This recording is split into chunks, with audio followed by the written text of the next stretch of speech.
সত্যিটাই বলুন ম্যাডাম, আমরা কেউ মিথ্যা শুনতে চাই না। আমি জাঙ্কুক ভাইয়াকে একটু মিস করব না। উনি এখান থেকে চলে গেলে আমি সবচেয়ে বেশি খুশি হব। এই কথা শুনে সবার চোখ বড় বড় হয়ে গেল। ওরা সবাই একবার তের দিকে তাকাচ্ছে, আবার জাঙ্কুকের দিকে তাকাচ্ছে। এবার জাঙ্কুক ফোন থেকে চোখ সরিয়ে তের দিকে তাকালো। স্বাভাবিকভাবেই তাকিয়েছে।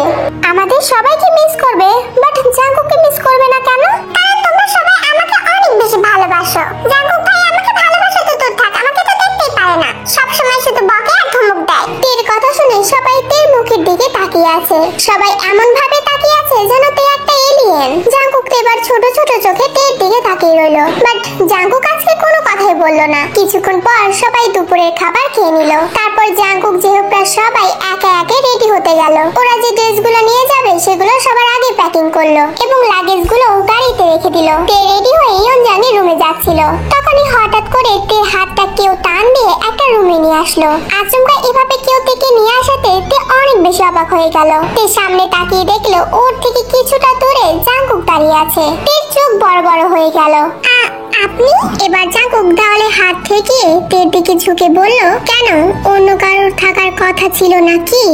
আমি সেটা বলিনি। আপনি আমাকে কেন এখানে আনলেন? ভালোবাসতে। ভালোবাসতে মানে কি? এবার জাঙ্কুক তেকে কোমরে হাত দিয়ে একদম নিজের সাথে মিশিয়ে নিল। তে হালকা কেঁপে উঠলো, অবাকও হলো। জাঙ্কুক এত কাছে আসায় ওর ভীষণ রকমের অস্বস্তিকর লাগছিল। এয়ার কন্ডিশনের মধ্যেও তে অনেক বেশি ঘামছিল।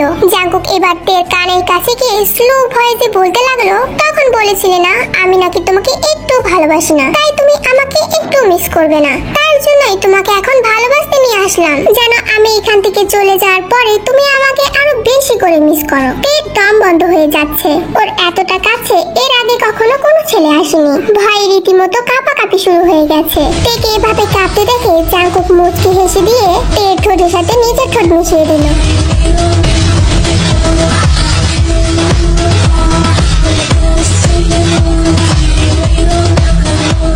পুরো স্ট্যাচু হয়ে দাঁড়িয়ে আছে। জাঙ্কুক তেকে ছেড়ে ঠোঁট মুছতে মুছতে বলল, আই হোপ আমি যতদিন দেশে না ফিরছি আমার ভালোবাসার ছোঁয়া তোমার মনে থাকবে, আর যদি কোনো কারণে ভুলে যাও তাহলে এসে আবার মনে করিয়ে দেব।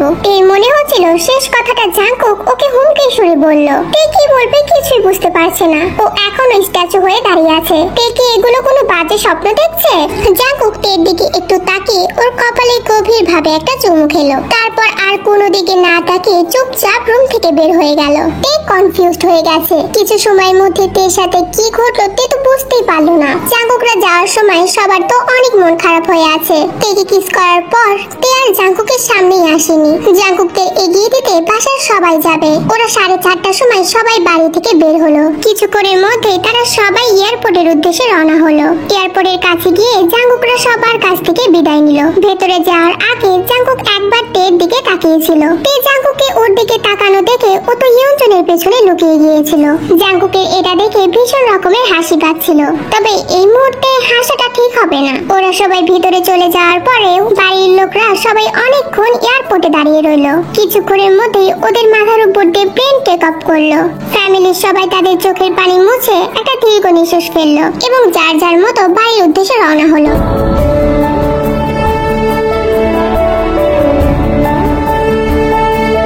সময় আর নদীর স্রোত কারোর জন্য থেমে থাকে না, তারা নিজস্ব গতিতে চলমান। কেটে গেল 4 বছর। এই 4 বছরে বদলে গেছে অনেক কিছু। তে এবার অনার্স 3rd ইয়ারে উঠেছে। জিমিন এখন অনার্স 1st ইয়ারে পড়ে।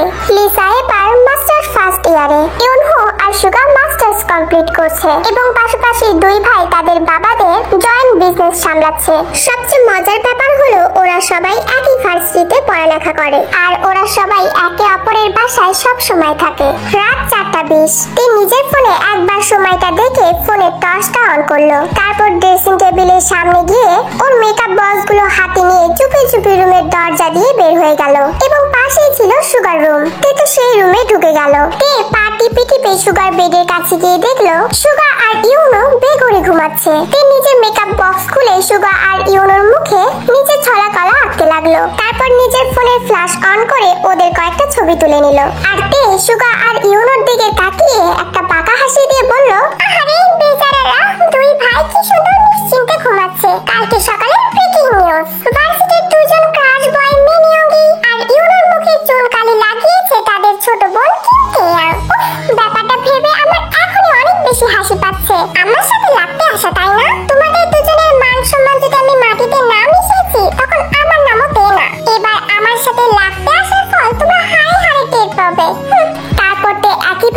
চুপি চুপি রুম থেকে বের হয়ে গেল আর নিজের রুমে গিয়ে চুপচাপ শুয়ে পড়ল। আসলে বিকালের দিকে তে ওর রুম থেকে নিচে নেমে ফ্রিজ খুলে বড় একটা বক্স থেকে চকলেট ফ্লেভারের আইসক্রিম নিয়ে ছাদে চলে যায়। ওদের বাসার ছাদের পাশে একটা সুইমিং পুল আছে, তার পাশে দুইটা বড় বড় টেবিল আছে এবং সেখানে তিনটা করে সাদা রঙের চেয়ার আছে।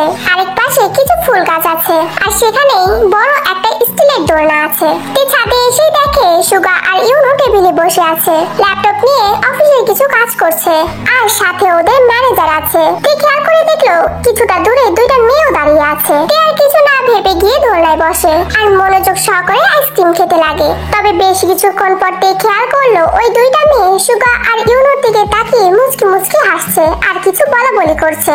এই ছেলে দুটো অনেক বেশি সুন্দর তাই না? কিউট আর কত হ্যান্ডসাম। আরে একটা তো বাসার মালিকের ছেলে আর একটা সম্ভবত ওনার বন্ধু হবে। তে তাকিয়ে দেখলো সুগা আর বুগাম এটা খেয়াল করেনি, ওরা তো খুব মনোযোগ দিয়ে কাজ করছে।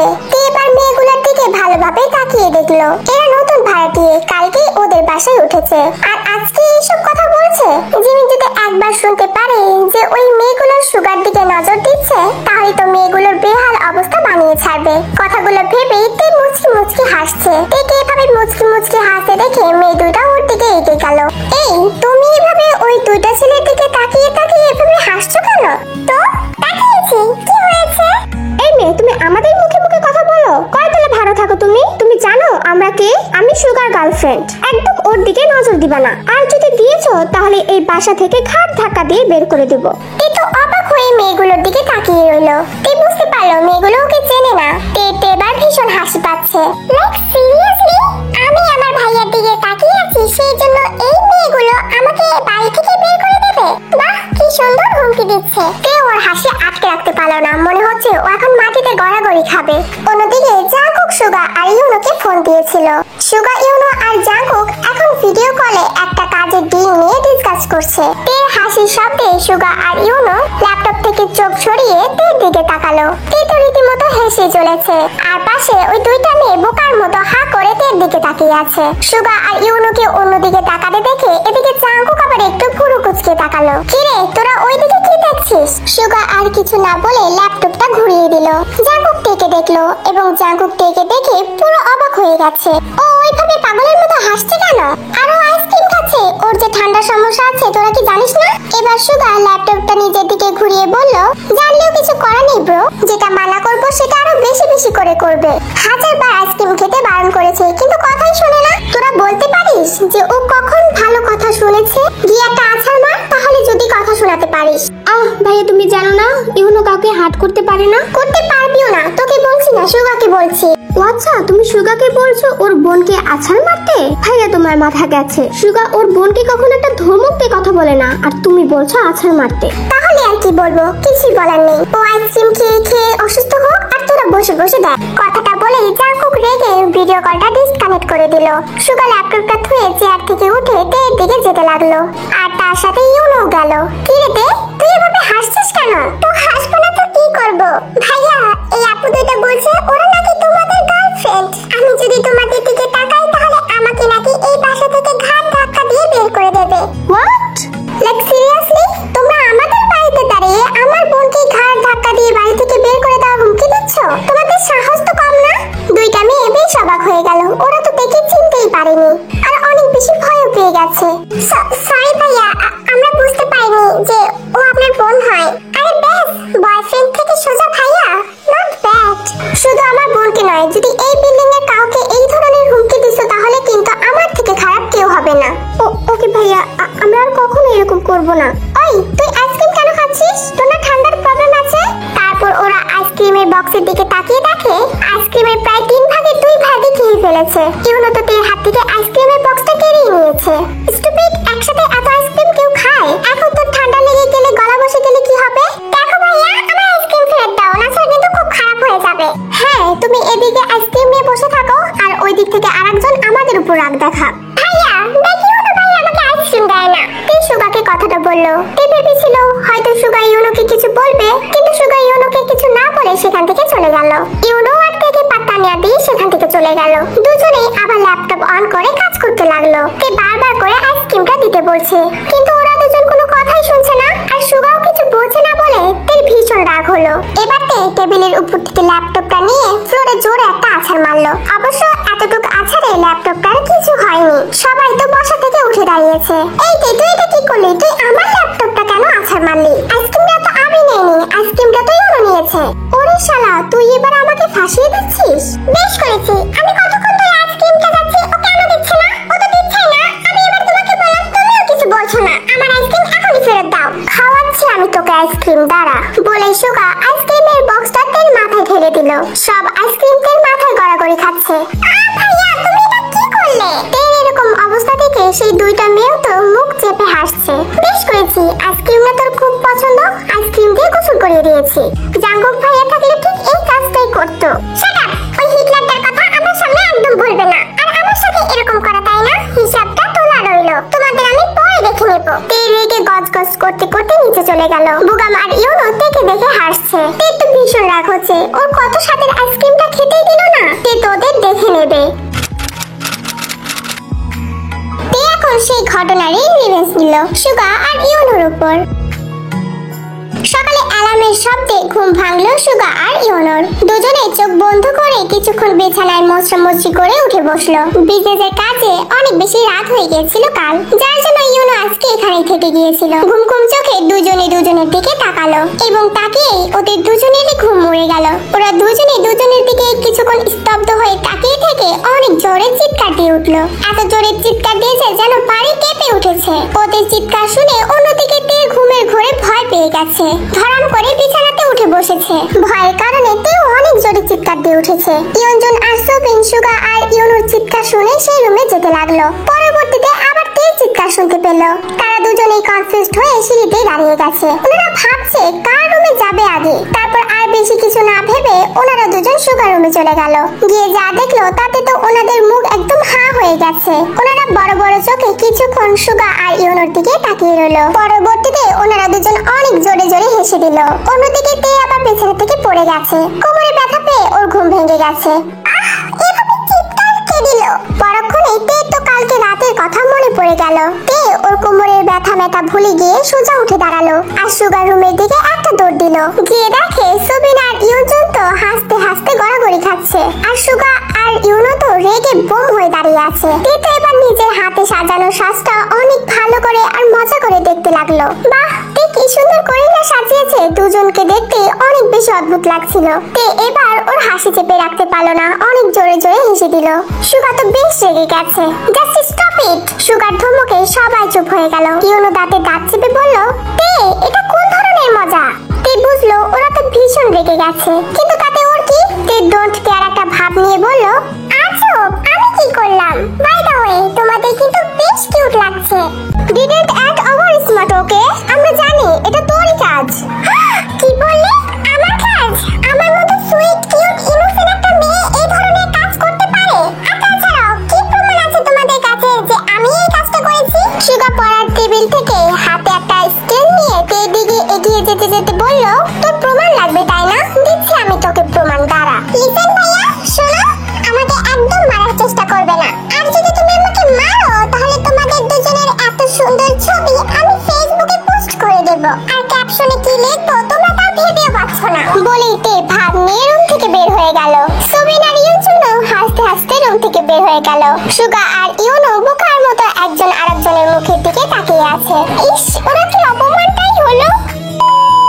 লিসা আর জিমিন একে অপরের চুল ধরে টানাটানি করছে। কারণ হলো ওয়াশরুমে আগে কে যাবে? জিমিন বলছে ও আগে যাবে আর লিসা বলছে না ও আগে যাবে। শুধু যে চুল টানাটানি করছে তা না, চিল্লাচিল্লি করে পুরো বাড়ি মাথায় তুলে ফেলেছে। ওদের ঝগড়া শুনে ওদের মা দৌড়ে এলো। এটা কোন ধরনের অভ্যাস? তোমরা কি এখনো ছোট বাচ্চা? রোজ রোজ তোমাদের কিছু না কিছু নিয়ে ঝগড়া করতেই হবে।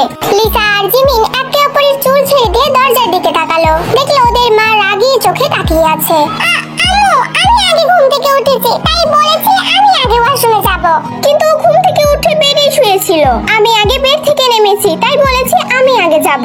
গত 20 মিনিট ধরে তোমাদের ঝগড়া শুনছি। এতক্ষণ দুজনেই ফ্রেশ হয়ে যেতে। এই সামান্য একটা বিষয় নিয়ে ঝগড়া করার কোনো দরকার আছে? আর তাছাড়াও এই বাড়ির প্রত্যেকটা রুমে একটা করে ওয়াশরুম আছে, একজন অন্যটাতে গেলেই তো হতো। আমি আমার ওয়াশরুমে যাব, তুমি আপুকে বলো অন্য ওয়াশরুমে যেতে। আমিও এটাতেই যাব। যাব, তুই কি করবি? লিসা, তোমার ছোট বোন যেতে চাইছে, তোমার ছোট বোনকে যেতে দিলেই তো হয়। আর জিমিন, তোমাকেও বলছি, বড় বোনকে সম্মান দিতে হয়, জানো না?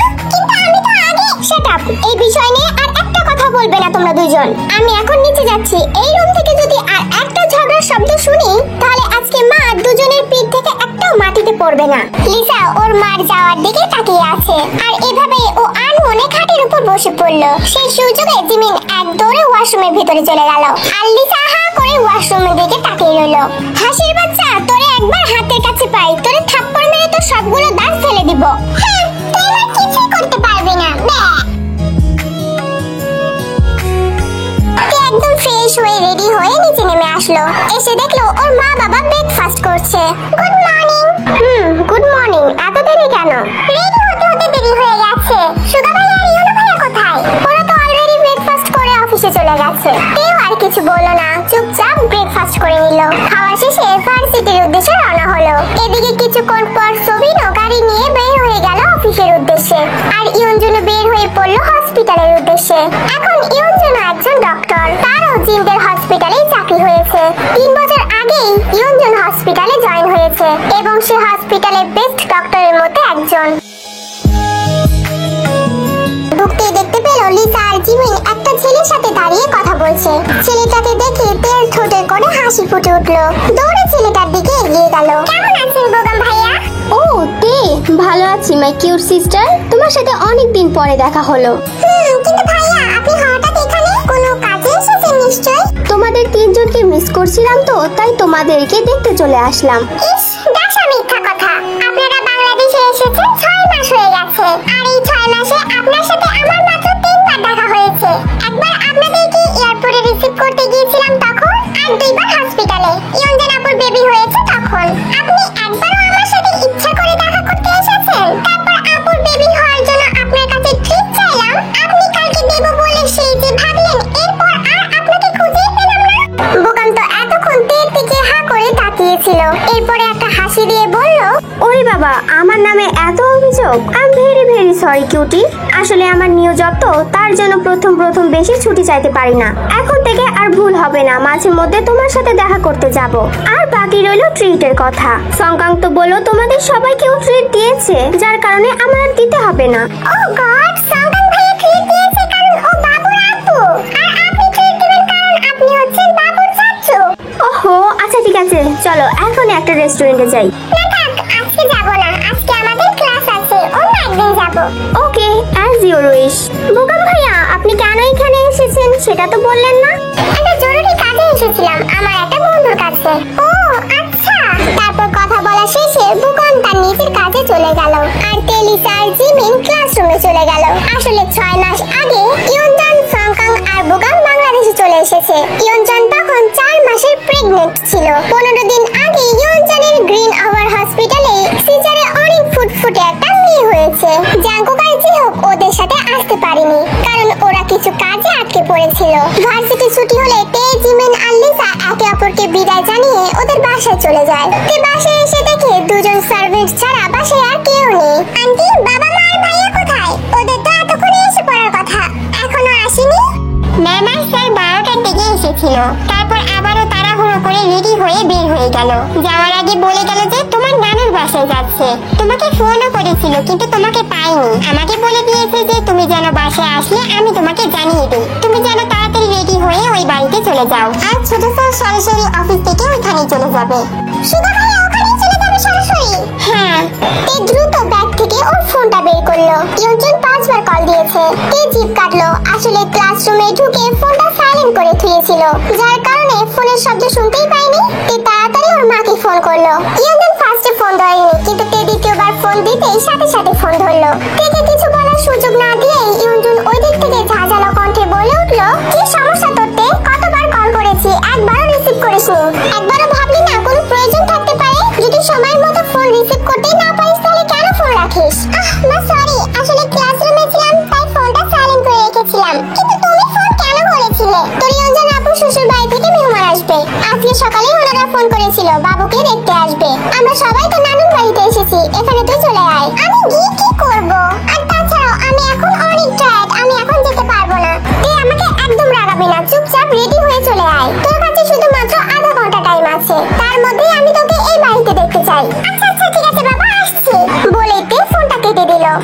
আমি এখন যাব না, আমার ভালো লাগে না।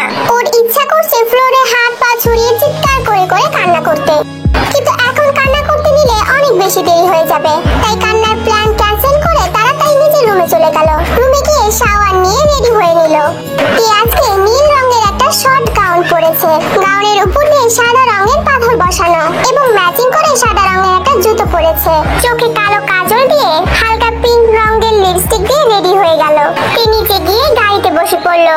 ড্রাইভার গাড়ি স্টার্ট দিয়ে তেকে নিয়ে যেতে লাগলো।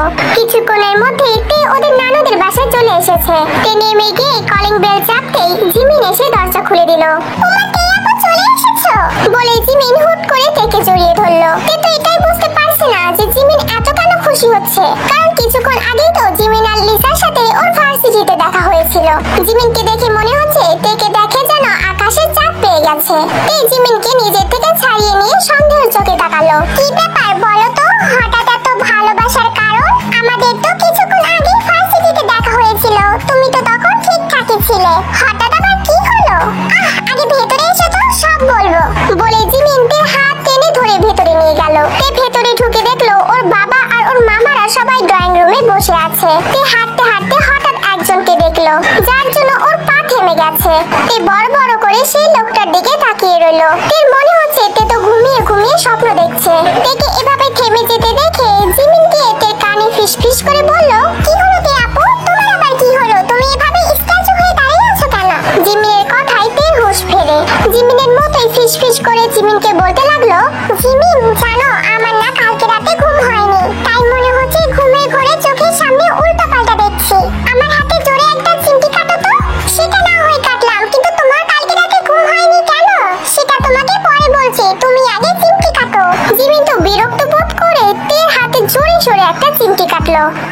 জিমিন হয়েছে, আস্তে, আর চিমটি দিতে হবে না। হঠাৎ তের এরকম চিৎকারে সবাই হকচকিয়ে উঠলো। সবাই তের দিকে তাকিয়েছে, কিন্তু তে সেদিকে খেয়াল করেনি। তে বুঝতে পারলো তে স্বপ্ন দেখছে না, এগুলো সবই সত্যি।